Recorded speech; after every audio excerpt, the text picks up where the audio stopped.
Oi, pessoal, tudo bem com vocês? Na videoaula de hoje, nós vamos revisar o conteúdo da tabela periódica atual. Como eu já mostrei na aula passada, essa é a nossa tabela periódica atual e nós vamos entender mais sobre ela nessa aula.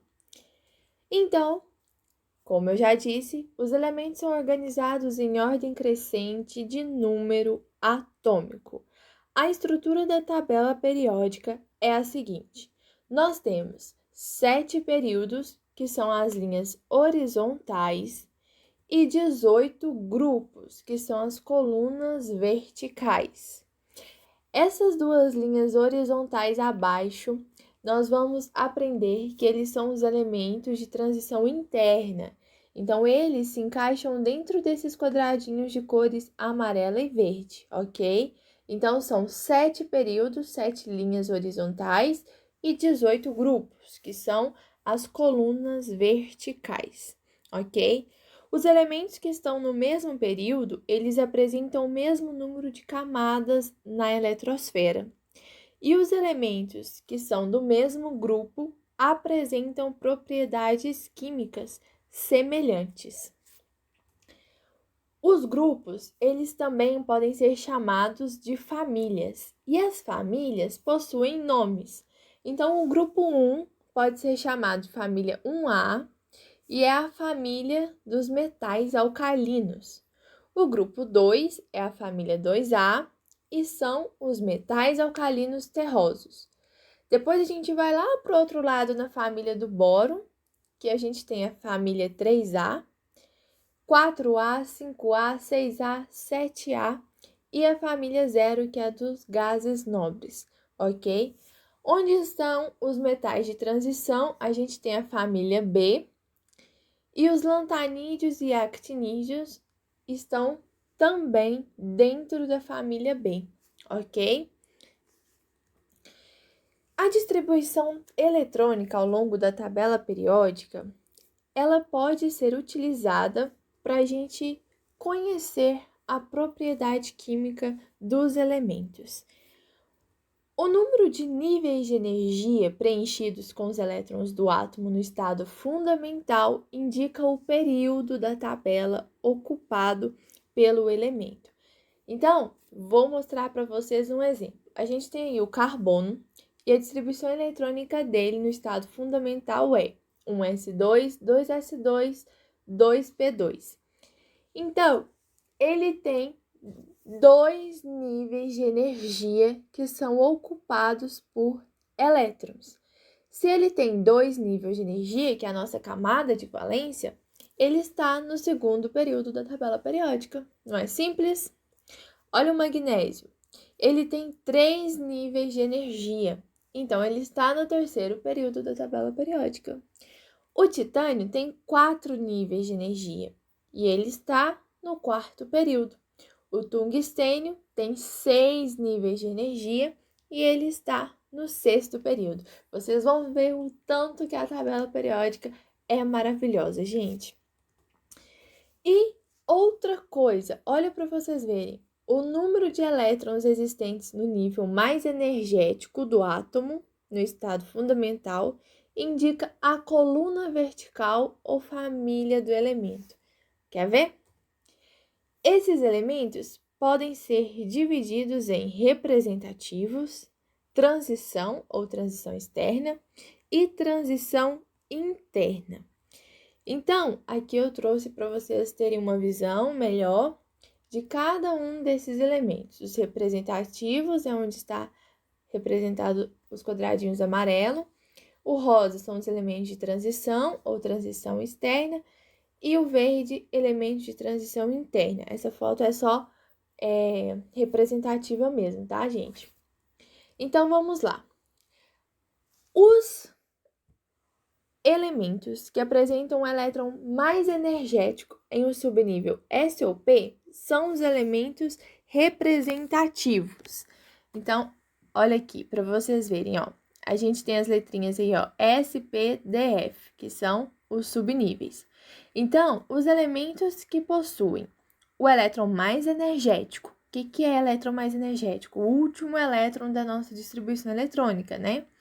Os que possuem o último elétron no subnível S ou P, eles são elementos representativos, ou seja, eles pertencem à família A. Aqui uma tabelinha para vocês verem. Todos os elementos que terminam em S1 são da família 1A. Todos que terminam em S2 são da família 2A. Todos que terminam em P1 da família 3A, P2, 4A e assim até chegar na família 8A. Olhem para vocês verem como é perfeita a tabela periódica. E os elementos que terminam em D ou F? Vamos ver. Aqui, um exemplo para vocês verem de todos os elementos da família A, que são os elementos representativos, a sua família, o grupo e a configuração terminada em S ou P, ok? Aqui, agora, a gente tem os elementos de transição externa, que são aqueles que possuem elétron mais energético no subnível D. Então, aqui, novamente, para vocês terem uma noção, todos os elétrons que estão ali, todos os metais de transição, todos os elementos de transição que terminam em D são elementos de transição externa. E aqui a gente tem os elementos de transição interna, que são aqueles que têm o elétron mais energético no subnível F. Olhem para vocês verem esse rosinha aí, que são os elementos de transição interna, são os lantanídeos e actinídeos, todos eles terminam em F, ok? Aqui, para vocês terem uma noção de toda a distribuição eletrônica ao longo da tabela periódica. E, por fim, vamos entender como é a classificação da tabela periódica. Ela pode ser classificada em metais, ametais, gases nobres e o hidrogênio. Ele está amarelinho aí, mas ele não pertence aos ametais, não. Nós vamos entender. Então, vamos falar de cada um desses grupos. Os metais, a principal característica deles é a tendência de formar cátions, que são íons positivos, né?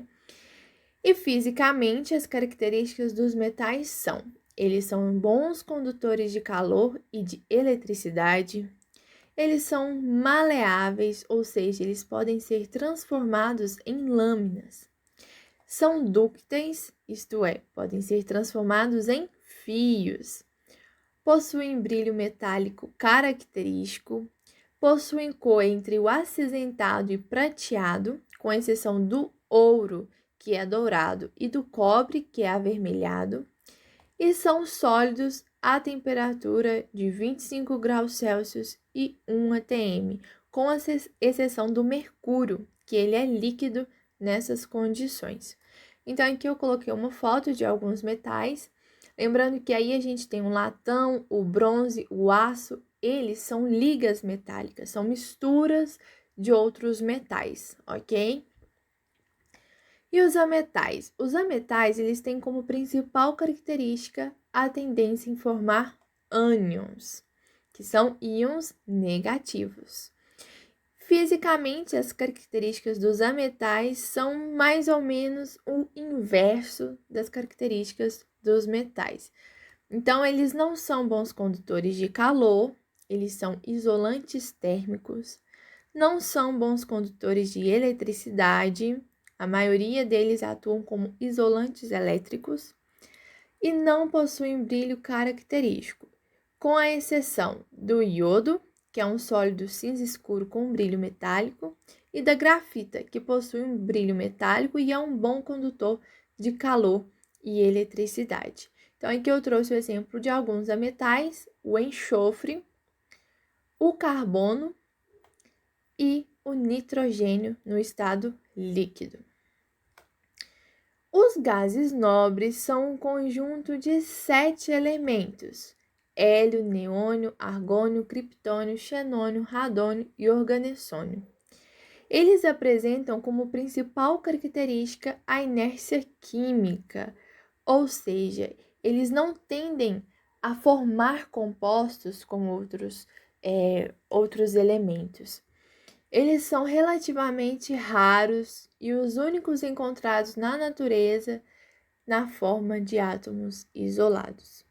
Eles não formam compostos espontaneamente porque eles são muito estáveis na forma isolada. Eles não possuem tendência a doar ou a receber elétrons. Eles estão ali de boa, para eles está tudo bem, né? Apesar de que os cientistas conseguem obter em laboratório vários compostos com os gases nobres, mas tudo isso feito em laboratório. Espontaneamente, eles não formam compostos. Então, aqui uma fotinha de alguns gases nobres: o hélio, neônio, argônio, criptônio e xenônio. Bonitos, né? E por fim, o hidrogênio. O hidrogênio é um elemento que não se enquadra em nenhum grupo.